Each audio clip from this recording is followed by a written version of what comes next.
It was a tough night here at the Georgia Dome for the Georgia State football Panthers. They fall to the Red Wolves of Arkansas State 31-16. Time now for the Georgia State Sports Update.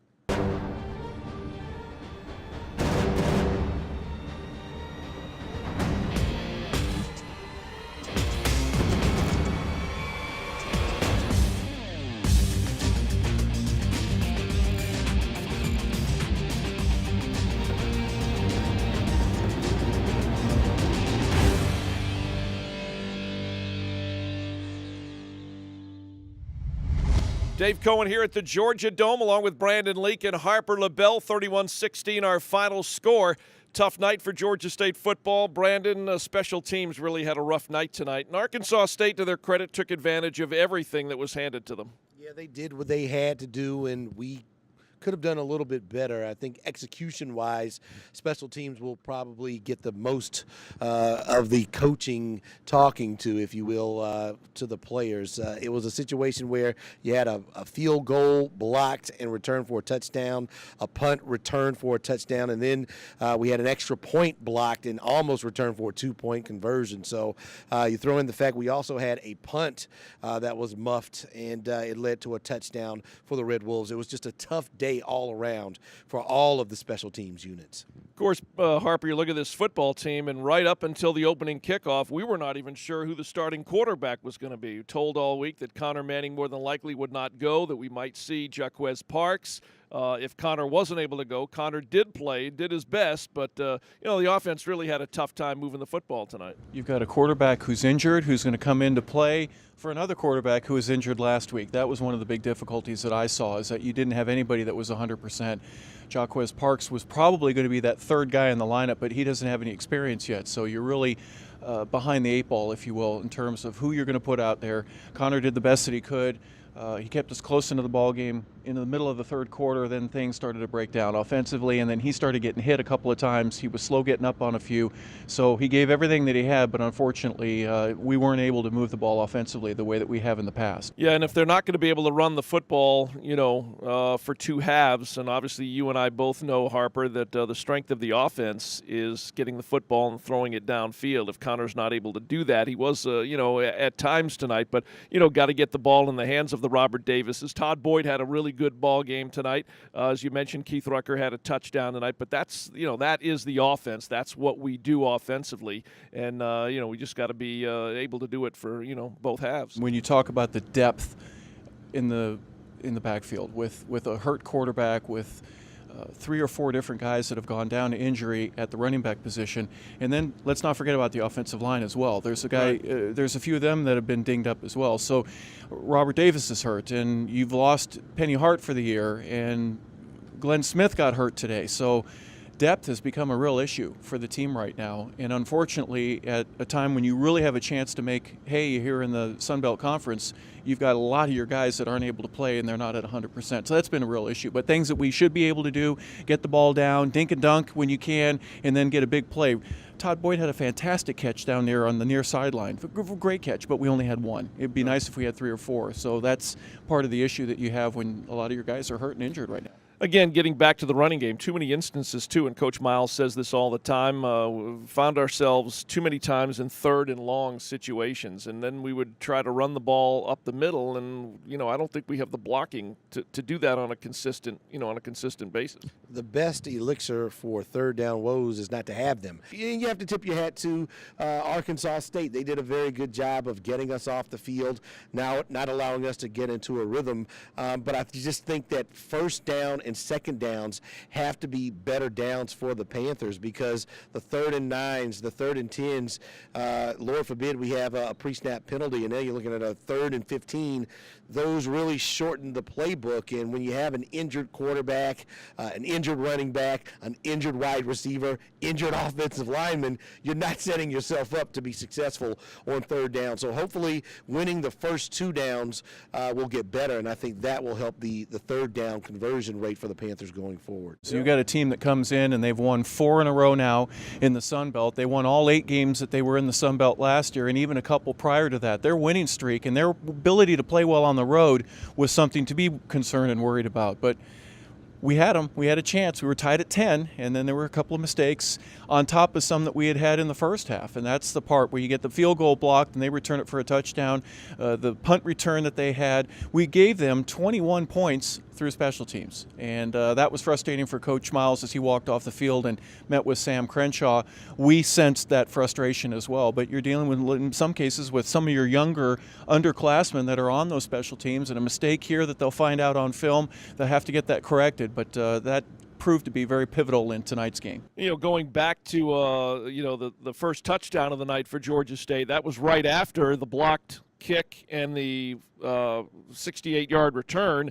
And to come back and put together an 8-play, 66-yard drive and get to Keith Rucker and get him in the end zone, I thought was huge, because as we've seen a few times this year with some key plays, and I mean mistakes, momentum turns quickly in some of the games that we've been in this year, and that was an opportunity right there for Arkansas State to really grab the momentum. To Georgia State's credit, they come back, put together a long drive, and come back and tie the game at 10 at that point. Yeah, mentally you have to shake those things off. We saw the defense had to shake off a lot of explosive plays. There were 30-yard passes in the first half that really could have changed the outset of the game early, and the defense just settled down and made plays. Same thing has to go for the offense.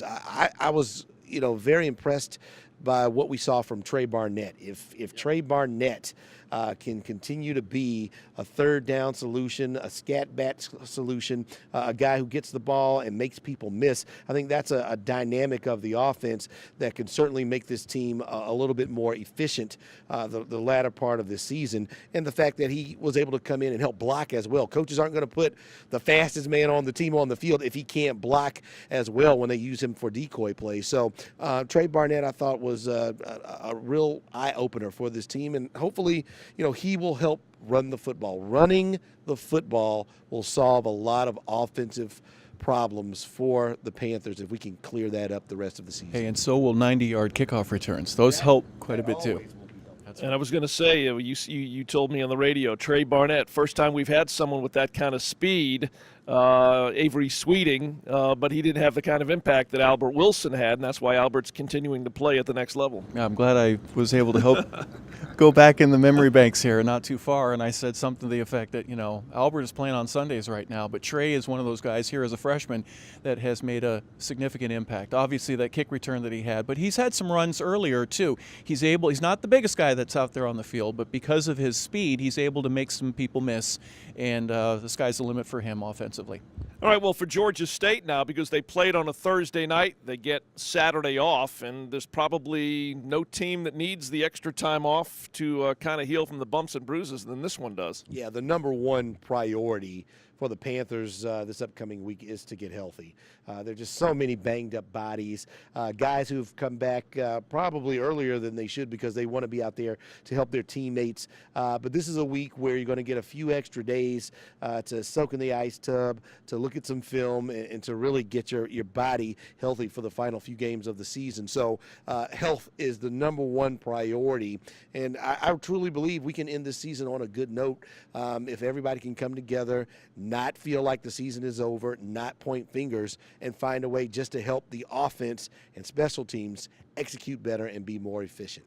Well, you played collegiately and in the National Football League. An extra couple of 3 days, now that Georgia State's played on Thursday night, they don't have to play till next Saturday, can make a big difference. It can. You lose those days early in the week, but then after the game is over, once things have been shortened up for you and you got to play 2 games in 4 days, yes, that extra time should be beneficial to the team in certain areas. Yes. All right, so Georgia State, a 31-16 loss here at the Georgia Dome to Arkansas State. They will play Louisiana Monroe on Saturday, a week from Saturday, November 12, right here at the Georgia Dome. The Panthers, with the loss tonight, dropped to 2-7 on the season. It was a blackout tonight. They handed out 1,000 blackout Georgia State t-shirts to the first 1,000 students that entered the Georgia Dome. And our Caitlin Winey goes behind the scenes with what it takes to put on a blackout here at the Georgia Dome.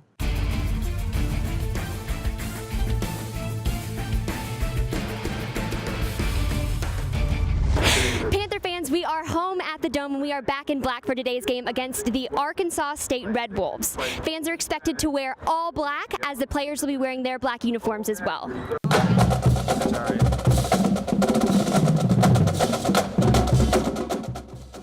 Mike Holmes, Associate Athletic Director, explained to us the benefits of having a blackout game. It does excite your players. It excites your fan base. So maybe it provides a little more energy in the stands and stuff. And, when you see that type of stuff happening, your players do come out. They're a little more juiced up, pumped up. So I'm not going to say it doesn't help, but I think it definitely doesn't hurt either. So I think all around it's a positive thing. To get Panther fans excited, GSU gave out 1,000 signature blackout t-shirts. Coach Miles wanted to do black jerseys this year, and so it was a way to engage our fans, engage our students. And so really what it is we planned for the night our guys to wear their black uniforms. We did our first 1,000 fans, got black t-shirts commemorating the night.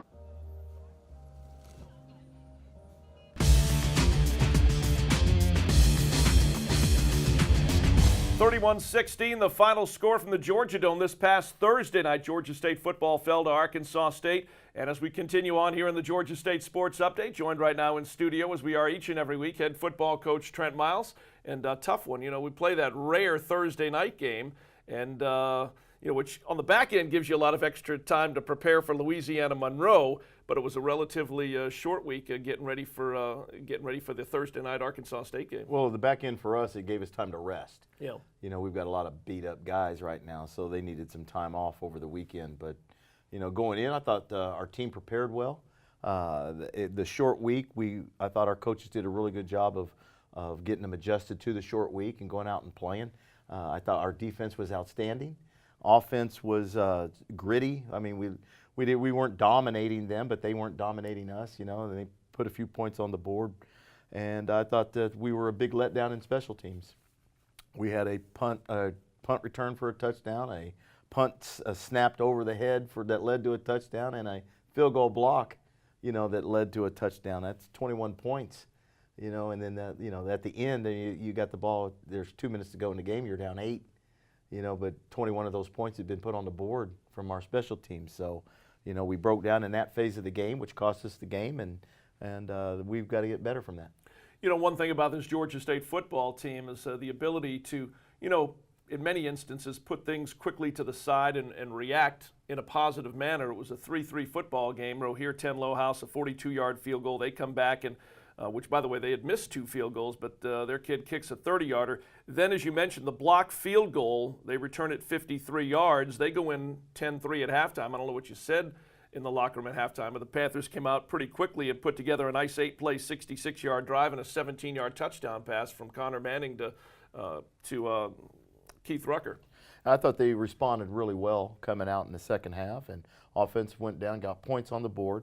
Then we got in a situation where it was late in the third quarter. It's a 10-10 tie, and I thought Connor threw the best ball he threw all night on a corner route to one of our receivers, and we were unable to come up with the catch, which would have put us down inside the 25-yard line with a first down and a tie game. So hopefully you're going up 17-10 or 13-10, and then on the very next play, fourth down, the ball snapped over the punter's head, and we lose all the way back down deep inside our own territory, and they were able to score a touchdown. So you go from, seeing that ball in the air and thinking, here we go, first down, we're going to go score, to, uh-oh, now they scored. And it's almost considered a 14-point, swing. So, it's hard to overcome those things, and that's where we're struggling. That's why our record's 2-7 right now. We play outstanding defense. We've struggled some on offense, and when offense did do enough to, be in the game and have us a lead, then we messed it up on special teams. So, we have not been able to put all 3 phases together this season through a game, and when we do, we win. So, we're in games. We should be winning some of these football games, and that falls on me, and we've got to do a better job of making sure that we don't break down in those situations. What are some of the injuries this week of note as to who we will be without, or are we getting anybody back for Louisiana Monroe? We think we're going to get McKindy Cheridor back, which would be a great plus for us on the defensive side of the ball. We've lost Todd Boyd probably for the season with a knee injury. We've still will not have Aaron Winchester. He's out with an ankle injury. And we're doubtful right now with Alex Stower in the game with an ankle injury. Kyler Neal's back out with an ankle injury. We lost Kendrick Dorn to an ankle injury. There's a couple other guys. We still haven't been able to get back our long snappers. Seth Patrick Holman's out for the year, and Daniel Ziegler still hasn't been cleared by the doctors to come back from a concussion. So we're dinged, but so is everybody else out there in the nation, and it gives a great opportunity for somebody else to step in and show their skills. All right, we'll talk more with head coach Trent Miles. Right now, let's take a look at some of the highlights from the game on Thursday night in the Georgia Dome again. 31-16, the final score. Arkansas State with a win over Georgia State.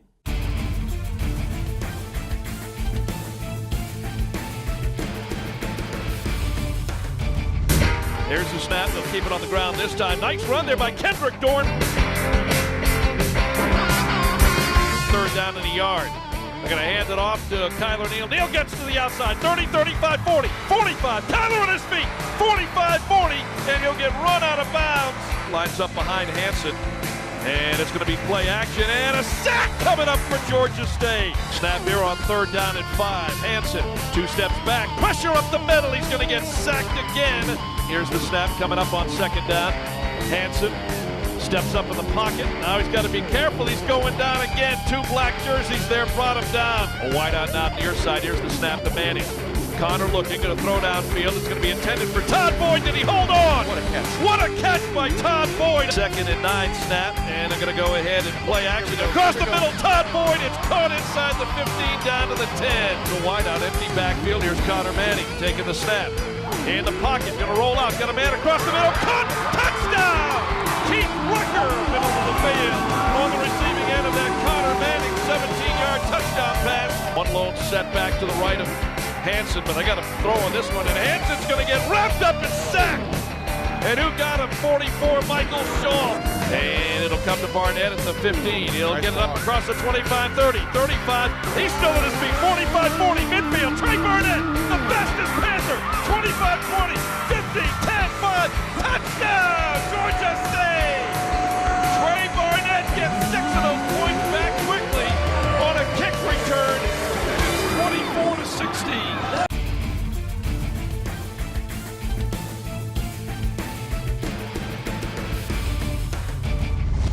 Again, the final score from the Georgia Dome, 31-16. Arkansas State, a winner over Georgia State. Louisiana Monroe in the Georgia Dome coming up on Saturday. One thing I failed to bring up in the prior segment was just, you look at the stat sheet on this, and you mentioned the special teams. Special teams and the miscues really were the difference in the game. If you looked at this stat sheet, everything is almost identical from one side to the next. Yes, and again, our defense did a great job of keeping them down. Offense did enough to go down and score a couple times and get points on the board, and then we had a score out of special teams. But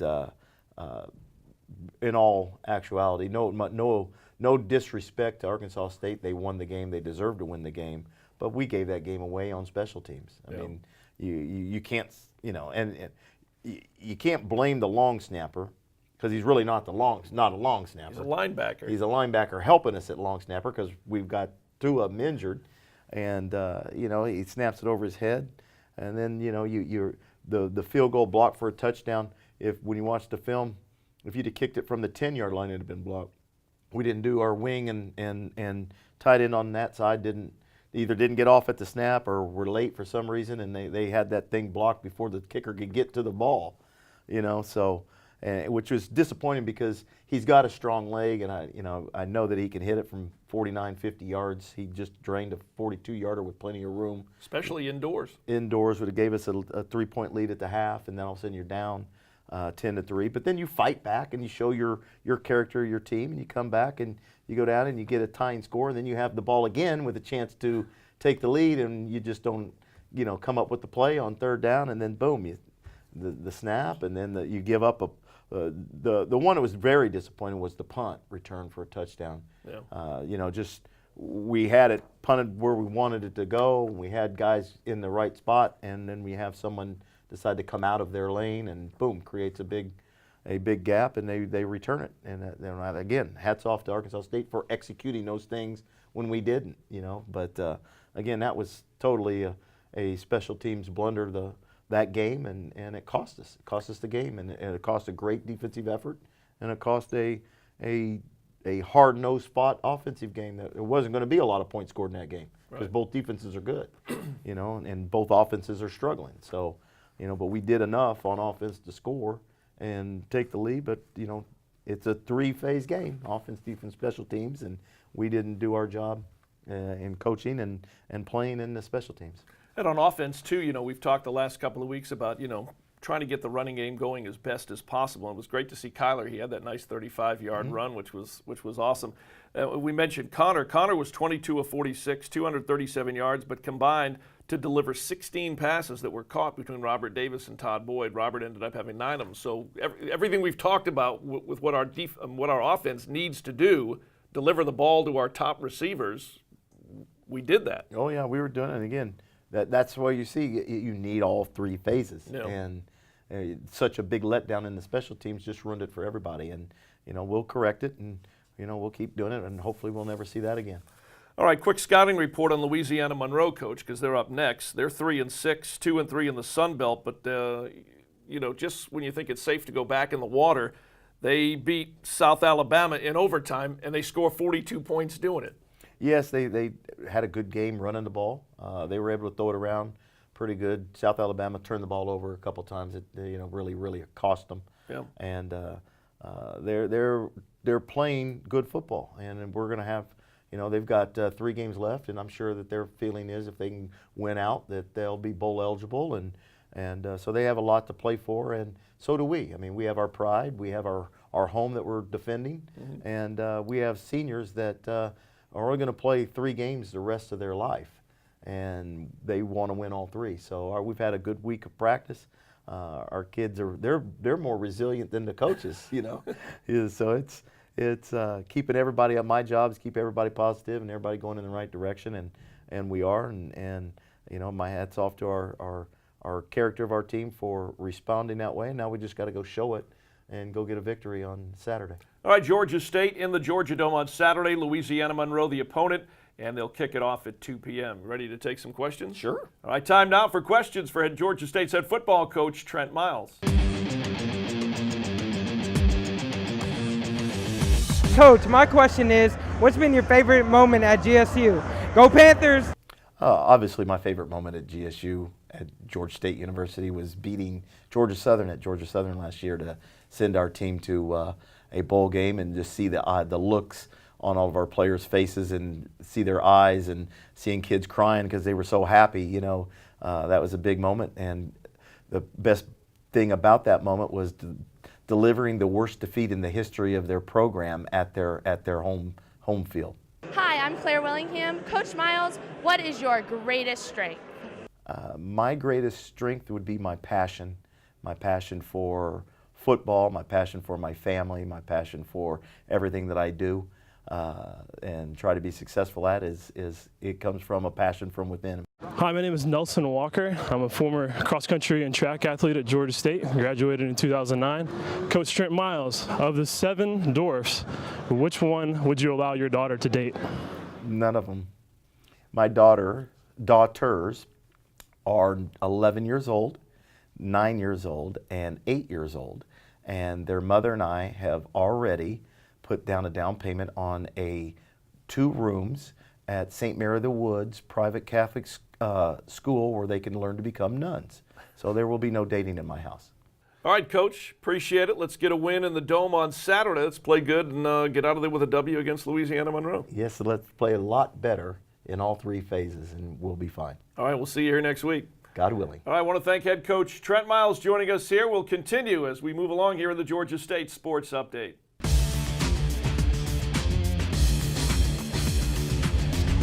Joined in studio right now here in the Georgia State Sports Update by Kevin Miller. Kevin is the president of the Georgia Veterans Day Association. Great to have you with us in studio on the show this week. And it's a busy time for you guys as we get ready to head into your really a signature event of the season. It is, Dave. Thanks so much for the opportunity to come on and talk a little bit about our events this year. It's really coming together, and we're happy to have Georgia State University be a part of it.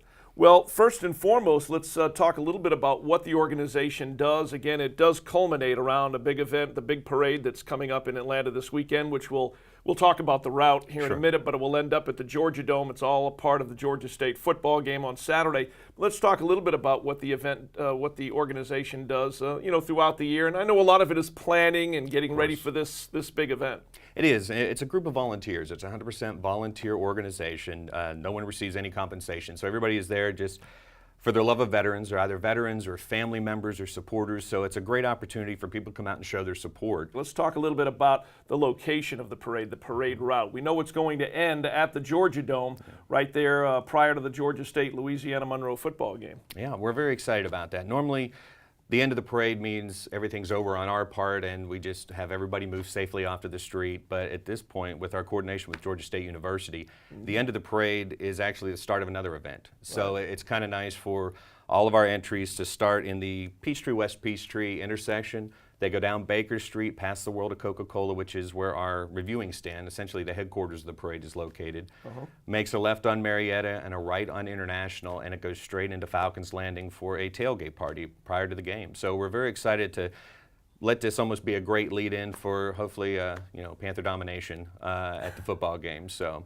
All right, Kevin, I appreciate it. Appreciate you coming in, and Thank you, Dave. looking forward to a great event this weekend, and thanks for everything that you do. Outstanding. Thank you, Dave. All right, again, I want to thank Kevin Miller for joining us. He's the president of the Georgia Veterans Day Association. Looking forward to their event in Atlanta this weekend. Time now for On the Schedule. Here's what's coming up this week in Georgia State athletics. Thursday through Sunday, November 10th through the 13th, Georgia State hosting the Sun Belt Men's Soccer Championships out at the GSU Soccer Complex at Panthersville. Thursday, November the 10th, volleyball hosting Georgia Southern at 6 p.m. in the GSU Sports Arena. Friday, November the 11th, men's basketball opening up the regular season, hosting Thomas University at the Sports Arena, tip-off at 7 p.m. Friday and Saturday, November 11 and 12, women's basketball at the Donna Murphy Classic in Moorhead, Kentucky. Games at 5:30 and 6, again on Friday and Saturday. Also Saturday, November 12, again Georgia State football hosting the Warhawks of Louisiana Monroe in the Georgia Dome. Kickoff at 2, airtime 1:30 if you're with us on the radio. Monday, November 14th, men's basketball on the road at Auburn, Alabama, tip-off at 9 p.m. Wednesday, November the 16th, women's basketball at home hosting Allen University in the GSU Sports Arena, tip-off at 7 p.m. That's what's going on this week on the schedule in Georgia State athletics. Panthers in the National Football League. It was a pretty good weekend last weekend for Albert Wilson and Will Lutz. Albert, playing for the Kansas City Chiefs, had 3 catches totaling 42 yards, including a 23-yard touchdown catch. And Will Lutz, the place kicker for the New Orleans Saints, connecting on 2 of his 3 field goals, 26 and 41 yards out. He also kicked 5 extra points. So that'll do it for our show this week. We want to thank all of our guests. Dave Cohen here in the studio. For the entire crew, we'll see you here next week on the Georgia State Sports Update.